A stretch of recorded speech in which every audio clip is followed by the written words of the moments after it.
Hello and welcome to episode 154 of the Balance Approach podcast with your host, me, Louis Padian. Today we'll be covering why you don't need to get fit in order to begin at the gym or start your fitness goals. This is something that pops up quite often when I talk to people and they feel that exercise, the gym, certain activities are only for people who are fit. And often people say things like, oh, I just need to get fit and then I can go. Or I just need to lose a few kilos and then I'll get a coach. And actually, there's a reason behind that. That isn't necessarily the barrier that they're talking around. And we sometimes mask the real reason with these sort of socially accepted excuses or actual reasons that we believe that maybe I'm not fit enough, or maybe I need to get some momentum going first before I reach out to get help. So today we'll be looking at why starting feels so hard with regards to getting fit in particular, why waiting actually makes it worse, and what to do next or how to build that momentum moving forward. So why does this feel so hard? And a lot of people don't avoid exercise because they don't care. It's not because they don't see the value in it. It's because they often feel judged, exposed, or ashamed. So there's a lot of emotions and a lot of, they feel attacked potentially by other people and making assumptions what other people are thinking, or they don't want to feel so open to that abuse, and they'll put up a barrier and say, well, I just need to get fit before I go, or I need to look like the people who go to the gym in order to join the gym, when actually that's probably not the case. And a really good 2024 study found that weight bias internalization, which is basically what people feel internally and how they are biased against people of a larger weight, that predicted exercise avoidance. And shame was a big part of that. People feel a lot of shame around exercise, and I work with a lot of people who are in health promoting positions at work or might be healthcare professionals who feel that, especially in their roles, if they don't look a certain way.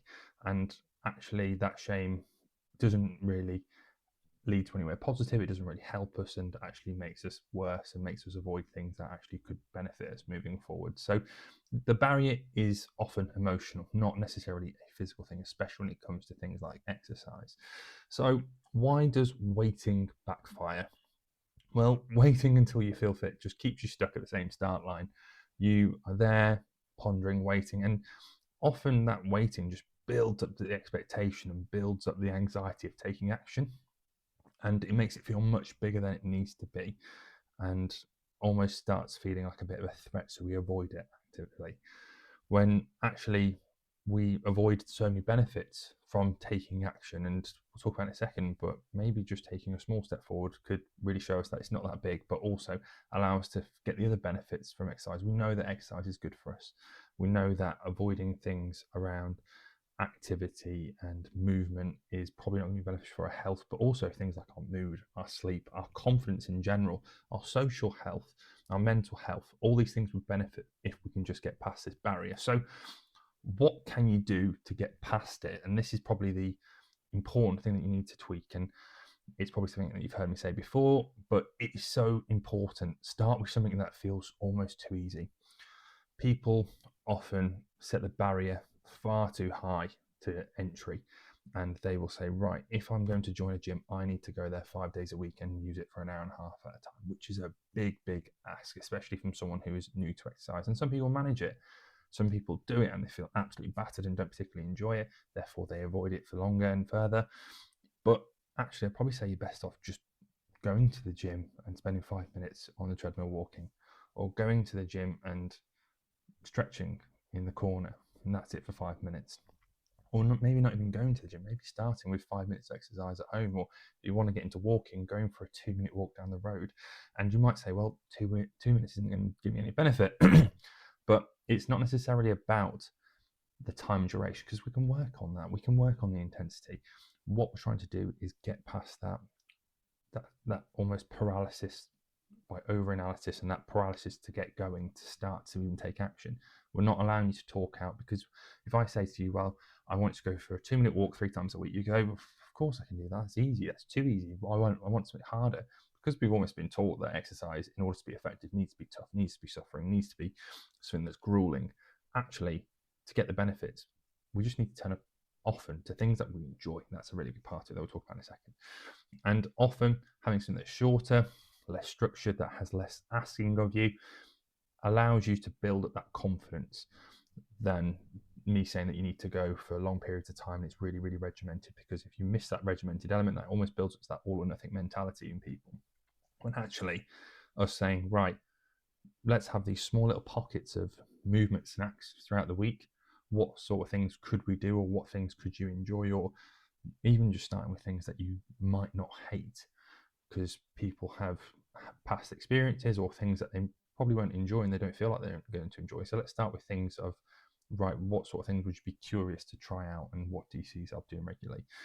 And the key thing around this is that if we're continuously telling ourselves that we need to get fit before we start, or we need to lose weight before we start, actually starting is what gets you fitter. Starting what helps you lose weight. So taking that and challenging that narrative that we can almost wait out this anxiety, this dread of actually taking action. Actually taking action will get us and make us feel more confident, will allow us to see that progress, will actually get us in the habit of doing it. And that's what we need to really, really talk ourselves into. And that's why we need to really lower that barrier to entry and figure out, right, what's almost too easy to miss. So what's the sort of minimum standard that I could do around this activity and exercise? And then once we've got the habit of turning up and showing ourselves it's not big and scary and we don't have to build it up as much, then we can start to pick up the intensity. That's when we can go from 2 minutes to 5 minutes to 10 minutes to 20 minutes to half an hour, however long, whatever activity. So starting small, starting messy, really, really lowering the expectation on yourself. That is how we show that actually we need to start in order to feel confident, rather than wait to feel confident in order to start. So as I've said, confidence comes from actually doing. And there's certain things that I'd recommend around activity and exercise to make you more likely to actually take part and actually commit to this plan. So make it really super specific. We've got the SMART goals, which is specific, measurable, attainable, realistic, and time-based. That kind of applies, but this is something that I talk around planning. So it's like the what, when, where, how, all those sort of questions. So decide what we're going to do, what sort of activity we're going to do, what can I commit to that doesn't require a huge amount of time, effort, equipment, that is easily accessible to me. Things like walking are really, really good for this. When am I going to do it? Right, so what opportunity do I have throughout the week to do this activity? Where am I going to do this thing? Well, if it's at home, or if I can do it from home, that's really useful. If there's specific exercise that I need to do or activities that can be done at certain places, then I need to account for that. How am I going to do it, or how often am I going to do it? So looking at your schedule throughout the week and making sure you've got those time slots available, that it's not going to get squeezed out by things that you might prioritize or that are more habitual to you. This is really, really difficult with habits and behavior change, and getting started is almost seeing this thing as a bit of a priority and giving ourselves a lot of wiggle room to start, and starting with lower expectations. So instead of saying, right, I'm going to start 5 times a week, let's start with 2 or more. After a couple of days, if we've got that 2 in, then we might go, I can squeeze a 3rd in here, or maybe a 4th. And that builds confidence, that builds your confidence, and actually shows you that it's the taking action that is really, really important. And this really benefits around steps, around exercise and activity, and just building your overall confidence over time. One thing that can be useful as well is focusing on function and not fitness. So things like, what is this activity going to help me do in my day-to-day life? I'm not expecting you to set marathon PBs or anything like that, or go out to lift silly weights or anything like that. If you want to, fantastic. If that really motivates you and is really going to get you to buy into this, brilliant. But making it useful and applicable to your life. So if it's things like walking, if it's things like going to the gym, necessarily, it's not necessarily about building muscle. We might be building strength, so in your legs, to go up the stairs a bit easier, or to go down the stairs a bit easier, or that mobility and flexibility work that you might be doing for 5-10 minutes a week actually might help you play with your kids on the floor. So try and tie it to something really meaningful for you, or something that's going to have a big impact on your day-to-day lifestyle. It's going to allow you to live life a lot more. The whole point of physical activity and exercise is to have more fun and life outside of exercise and activity. So all the stuff that I enjoy doing, I'm going to the gym and going for a run and things, those sort of things are brilliant. but actually allow me to experience life a lot more, allow me to take on more challenges, allow me to do day-to-day things a lot easier. And that's the really important stuff, because at one point in my life, I probably won't be able to do that as much. And I'm trying to bank that now. So the more that we can do and add physical activity and exercise in, allows you to live life more. And that's the big point. Not necessarily about the health scores, not necessarily around the data around how much you're lifting, your VO2 or anything like that. That's all fine and dandy, but your quality of life is the most important thing. So if we can do things that will improve that, fantastic. And the success in this, and this is what I want to show you and I want to prove to everyone in regards to when I work with them, is it isn't about being perfect. It isn't about success is having this amazing run streak. It's actually the success around this consistency is having these blips or these lapses and seeing them as all part of the process. That doesn't matter if you do 30 days in a row and you miss a day. Actually, what matters is if you do 30 days in a row, miss a day, and then you get back to it, rather than seeing that as a complete failure and go, well, I've failed now. Actually, I can use this as an opportunity to show how good I am, how confident I am in my ability, that I can have off days, I can have days where I miss things, and know that actually I've got the confidence in myself to regain and start things and initiate things and take action before I feel confident, because this is all about the proof in your identity. If we get into the deeper stuff around your self-efficacy and confidence, is we're all trying to build up this photo or this narrative of who we actually are. And if we can do this, we can start exercise, we can take action, we can build this confidence, and you're proving to yourself that you're someone that can do these things. And the more that you do these things, the more that you can do other things as well, because you're gaining that overall confidence, going, well, now I've started going for that 5-minute walk, maybe I will go and join that exercise activity group that I've been curious about, and maybe I will actually take that longer route because actually I'm building up confidence. So it snowballs on from there.